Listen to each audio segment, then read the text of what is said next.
Everyone tells you to buy a house and build equity slowly. I did the exact opposite. I put every dollar into 5 income-producing assets instead, and it made me a millionaire in 2 years. And no, you don't need to be rich already or some real estate pro to do this. Here's exactly what I bought, and the last one changed everything. So, who am I? A few years ago, I was a lawyer. On paper, my life looked successful, but really, I was miserable. Litigation meant I was always in a fight, always cleaning up somebody else's mess, always carrying this anxiety that never switch stopped. I kept thinking there had to be a better way to build wealth without living in constant conflict. So, in my spare time, I started buying and fixing up houses with my wife. That one decision pulled me out of the courtroom and into a completely different life. Today, my money works while I sleep, and I never bill by the hour. And if you're thinking you need a law degree or a pile of cash to pull this off, don't worry. I started small, with very little, and I'm going to show you the exact order I did it in.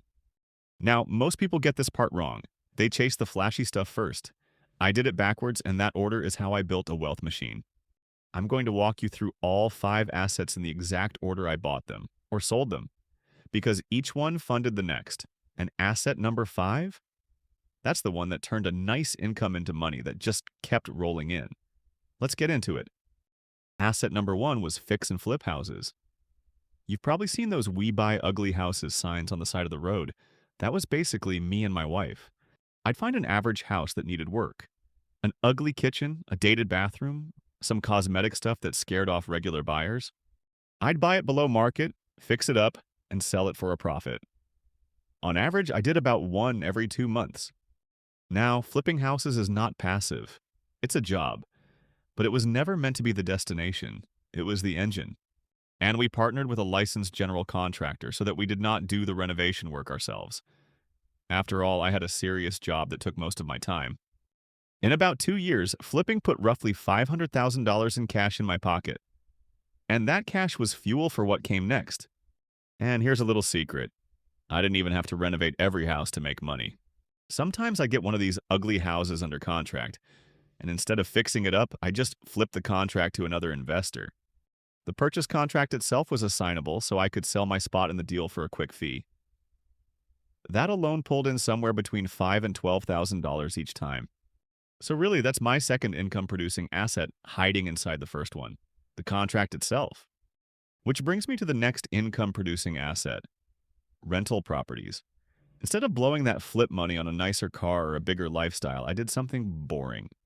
I bought rentals that paid me every single month, and this is where the game changes. Flipping correctly gives you a lump sum of cash. Rentals give you small amounts of income that show up whether you work or not. And here's the question everyone asks. Don't you have to deal with tenants and toilets and midnight phone calls? Nope, I don't manage any of it. I hire property managers who handle everything. The tenants, the repairs, all of it. I just collect the profit. Today, those rentals bring in about $10,000 a month after expenses. That's income that will still be there the day I retire. Now, the next asset is the one nobody expects. Because it's not something you buy, it's something you sell. I was trying to buy a multifamily property, and I needed more money to qualify for the loan. So I did something most people would call crazy. I sold my family's house. Instead of rolling the sale proceeds into another house, which is what tax professionals would advise, I used the money to buy a small multifamily rental income property, and I moved my family into one of my first rental properties where I had a tenant leaving. If I had bought another house, I would not be a millionaire today. This shift in my mindset changed my life and my family's life. Now I have assets that will pass down for generations. And then later, I went further. I sold my law practice. Big decisions to sell my home and job that brought in around $800,000. That was the moment I became a real millionaire on paper. Now, here's the mindset shift, and I really need you to hear this one. Most people cling to their house and their job like they're sacred. But if an asset isn't producing income to fit your life, it's just living paycheck to paycheck money. The second I started treating everything I owned as fuel for buying income-producing assets, that's when things really took off and my machine started cranking up. Asset number 4? And I'll be honest with you here, I tried stocks and crypto like everybody else, chasing the big gains. And I never really made any real money doing it. I'm just not the day trader type that obsesses over those markets. I prefer a more relaxed investing style, so I stopped gambling and got smart. I moved into dividend stocks and bonds. Boring? Maybe. But these pay me just for holding them. No stressing out over movements in the markets, no tenant problems, no renovations, no stress. This became my quiet layer. Steady money coming in, while my active cash went to work somewhere far more powerful. And that somewhere is asset number 5. Asset number 5 is the one I teased at the start, and it's my favorite. I became the bank. Remember all those other investors flipping houses the way I started? They need money to fund their flips. So now, instead of splitting profits with a contractor, I lend flippers the money. Short term, backed by the real estate. And I earn a return that blows away anything I ever made in stocks or crypto. Think about it. I'm lending against a real house for a short window to people I can actually vet because I am one of them. This is when the money really started compounding. Being the bank, it turns out, beats being the builder. So there you have it. 5 income-producing assets that I now have other people manage for me. Flips to build the cash, 2 ways. Rentals for monthly income. Selling what wasn't working to buy what was.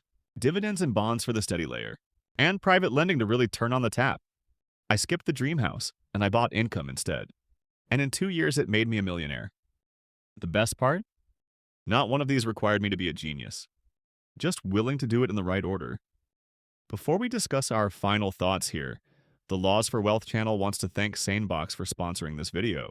Look, you probably already know how overwhelming an out-of-control inbox feels, with all the emails we get every day.